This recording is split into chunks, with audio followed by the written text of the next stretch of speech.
Si me permiten, hoy quisiera hablarles del Evangelio marcando bien dos momentos. Primero, hablar del Evangelio en su mensaje original, acá en el Evangelio de Mateo, en su contexto, y después, en segundo momento, una aplicación de un tema para nosotros, que no es directamente el tema del Evangelio. Lo marco así porque después me van a decir, ay, pero este no era el tema. Primero hablamos del Evangelio en su sentido original y después un tema derivado, ¿está? No sé por qué aclaro esto, pero bueno, ya está, ya me conocen, ¿qué va a ser? Bueno, el fin de semana pasado, ¿se acuerdan? Estaba Jesús hablando con la cananea, con esta mujer sirofenicia, y yo había dicho que Jesús aprende de ella, porque esta mujer con su insistencia le hace ver a Jesús que también tiene que cambiar un poco su táctica. Ustedes saben que eso, no sé ustedes qué pensaron, pero en las redes sociales algunos, porque yo pongo fragmentos de lo que digo acá, y algunos me decían, no puede ser, ¿cómo Jesús va a aprender? Jesús seguro ya sabía todo y entonces lo que hizo fue querer darle una enseñanza a los discípulos. Bueno, yo explico que no. Yo creo fervientemente en un Jesús que es capaz de aprender, por la sencilla y profundísima razón de que creemos que Jesús es verdadero Dios y verdadero hombre, ¿sí?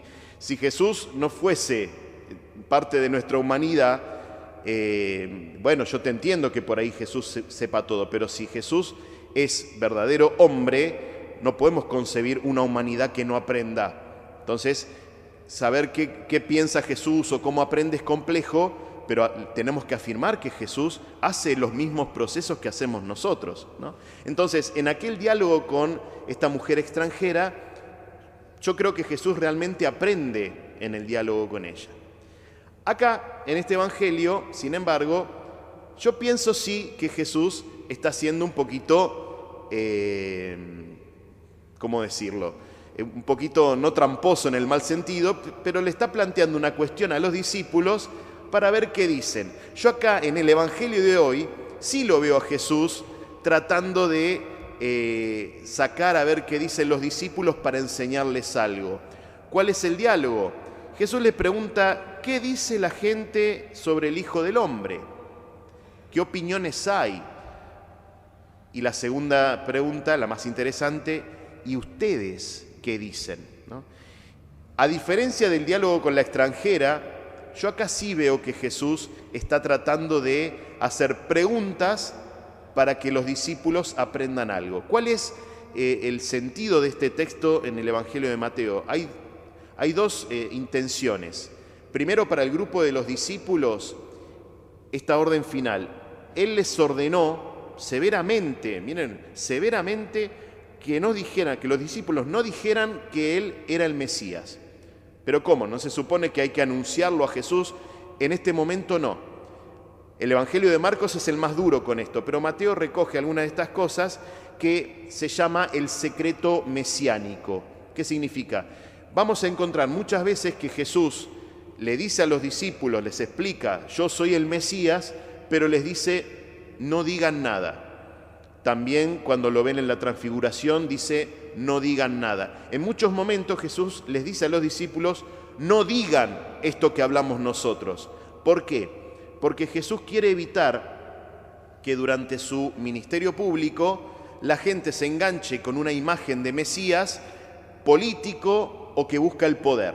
Entonces, no digamos nada. Esto lo saben ustedes, pero nos callamos la boca hasta la Pascua. Después de la Pascua será otra cosa, pero el secreto mesiánico es esta imposición que hace Jesús a sus discípulos de que durante su ministerio público no digan algunas cosas para que no se distorsione la imagen del Mesías, ¿no? ¿Se acuerdan las tentaciones de Jesús que leemos siempre en Cuaresma?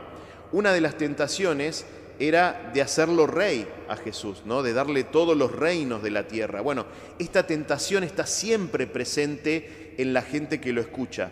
Entonces Jesús, para bajar un poco esas expectativas, impone este secreto. Esto es lo primero. Pero lo segundo, la segunda intención del texto es remarcar la figura de quién. ¿Quién es el que contesta en nombre de todos? Pedro, ¿no? Pedro es aquel que toma la voz cantante, como suele hacer siempre en el Evangelio, para contestar por todos los demás. En este diálogo él da la respuesta correcta, ¿no? Como buen alumno dice: tú eres el Mesías, el Hijo de Dios vivo.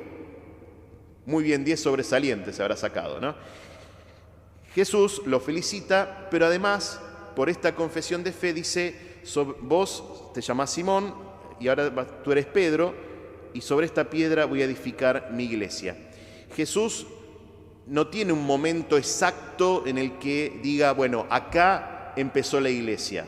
La iglesia, podríamos decir, fue empezando, ¿sí? Desde el momento que convoca a los discípulos, este momento donde pone a Pedro en un lugar particular, en la cruz, podríamos decir, Pentecostés. Son todos momentos donde la iglesia va naciendo. No hay un solo único momento que Jesús firmó un documento diciendo, bueno, ahora existe la iglesia, ¿no? La iglesia va naciendo.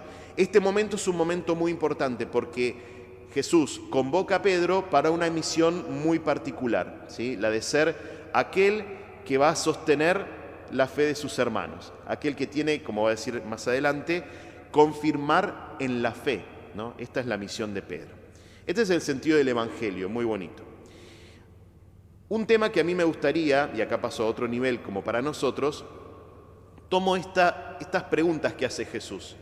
¿Qué piensa la gente, qué dice la gente de mí? ¿Qué dicen ustedes de mí? Y me preguntaba, ¿qué lugar ocupa la mirada de los otros en nuestra propia identidad? En la nuestra, ¿sí? Ustedes saben que los chicos, todos nosotros cuando somos chiquitos, dependemos mucho de la mirada de los otros. Necesitamos una mirada confirmatoria del adulto. ¿Qué te dice el nene? Mirá cómo hago la vertical, ¿no? Y te hace una pirueta. Mirá el dibujo que hice, ¿no? Un garabato. ¿Y qué le dice uno? Qué horrible. No decís qué horrible tu dibujo, no. Generalmente le decimos qué lindo, qué bien que dibujaste, qué bien que te sale. ¿Por qué? Porque el chico, la chica me está mostrando algo y la mirada del adulto es muy importante. Si yo le digo, es una porquería lo que estás haciendo, lo estoy desacreditando y ese chico después le estoy haciendo hipotecar, ¿no? Años de terapia después, ¿no? En cambio, si yo le digo, qué bueno, qué bien que te salió, qué bien que dibujaste, lo estoy validando. Ese chico o esa chica va a tener esta sensación de que la mirada del otro me confirma, ¿sí? Y me afirma. Hola chicas, ¿cómo andan? En cambio, cuando uno llega a la adolescencia, como estos chicos, ¿no? Uno llega a la adolescencia y ¿qué hace? ¿Qué es lo típico del adolescente? ¿Ser qué? ¿Ser obsecuente?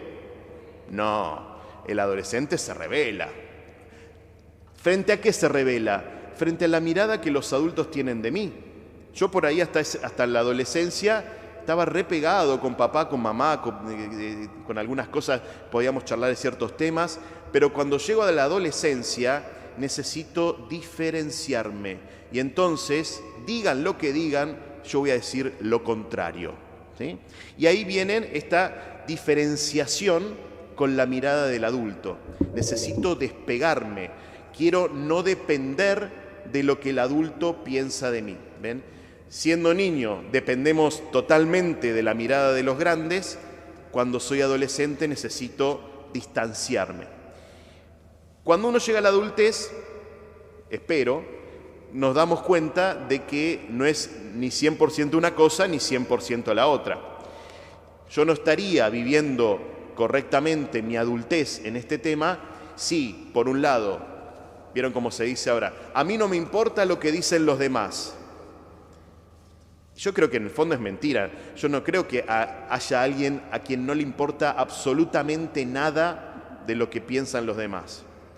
No sé, imagino que lo que piensa tu esposo, tu esposa te importará. Lo que piensa tu hijo, tu hija te importará. Y si no te importa, bueno, hay un problema, ¿no?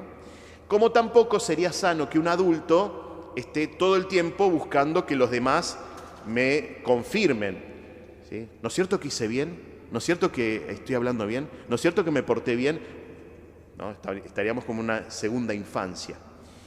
Yo creo que así como buscamos ¿no?, esta integración de la mirada de los otros en la vida cotidiana, es muy importante también que nosotros elijamos, ¿no?, y sepamos discernir cuáles son las miradas que yo necesito en mi vida.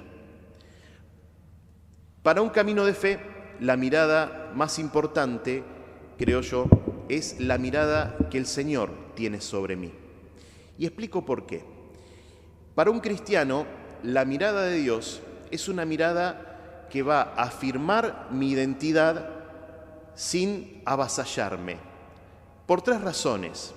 Primero, porque la mirada de Dios siempre me va a hacer sentir digno. Siempre me va a hacer sentir digno. El amor de Dios, como amor gratuito, afirma siempre al otro. Dios no necesita abajarme para ponerse encima a Él. No lo necesita. Dios no actúa así. Vieron que hay personas que para sentirse buenas tienen que denigrar al otro. Para sentirme importante tengo que humillar al otro. El amor de Dios no es así. Dios no necesita humillarme para exaltarse Él. Al contrario, cuando Dios dice, vos sos mi hijo, vos sos mi hija, lo que está diciendo es que soy digno de amor. Y aunque yo en la vida reniegue de esa mirada de Dios, me aleje de Él, Dios no va a dejar de recordarme que soy digno de amor. Porque si Dios me eligió, ¿cómo voy a pensar que soy indigno? ¿Cómo voy a pensar que soy indigno? Segunda razón de por qué la mirada de Dios nos afirma, porque el amor de Dios es la mirada de Dios sobre nosotros es la mirada de quien no me reprocha cuando caigo. Cuando caigo no encuentro el reproche, encuentro la posibilidad de volver a empezar. Hay miradas de otros que están constantemente buscando el error, buscando el fracaso, buscando la caída del otro, ¿no? ¿Para qué? Para regodearse, para chusmear o para lo que sea. Dios, cuando mira mi caída, no mira el fracaso, no se alegra de que yo haya caído, sino que me tiende la mano. Y la mirada de Dios es la mirada que me da la posibilidad de volver a empezar. Un Dios que mira con misericordia es la mirada de un Dios que quiere que te pongas de pie, que no permanezcas caído. Y aunque eso pase 1.000 millones de veces, 1.000 millones de veces, el Señor te va a volver a mirar con amor y a tenderte la mano. Y por último, creo que la mirada de Dios es la mirada que afirma más nuestra identidad, porque es una mirada que siempre despliega lo mejor de nosotros. Cuando hablamos de la vocación cristiana, estamos hablando de esto, un Dios que mira lo mejor que vos tenés. Y Dios quiere que vos despliegues, por su gracia, lo mejor que tenés. Yo creo que esto es una mirada muy antropomórfica, ¿no? Pero yo creo que uno de los dolores más grandes que puede haber en el corazón de Dios no es ni siquiera nuestro pecado, sino nuestra mediocridad. Quedarnos, no ser ni buenos ni malos, ¿no? Cuando Él nos soñó para algo grande, Dios nos soñó para ser santos, Dios nos soñó para jugarnos por amor. Y me imagino que un dolor en el corazón de Dios debe ser ver que nosotros con ese regalo no hacemos nada. Por eso el libro del Apocalipsis, no solamente a las comunidades, cuando escriben estas primeras cartas en el libro del Apocalipsis, no solamente hay un reproche del pecado, sino hay un reproche también de la mediocridad, de la tibieza, porque creo yo que peor que alguien que peca es una persona que se queda en su tibieza, que se queda en su mediocridad, que no se juega por nada, que el amor de Dios no te impulsa a nada, ¿sí?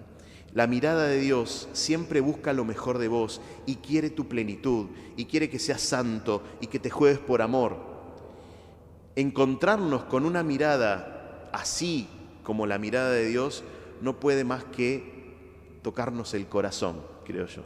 Así que los invito a que hoy podamos ponernos frente a esa mirada de Jesús, la mirada que siempre te hace sentir digno, esa mirada que siempre te va a dar una segunda oportunidad cuando caes, la mirada que quiere ver lo mejor de vos desplegado, jugándote por amor. Ese es Dios. Esa es la mirada que hay que prestarle atención.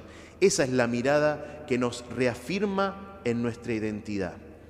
Que esta mirada de Jesús nos convoque siempre a la santidad, a vivir en el amor, a encontrar la fraternidad, a creer que el reino de Jesús es posible.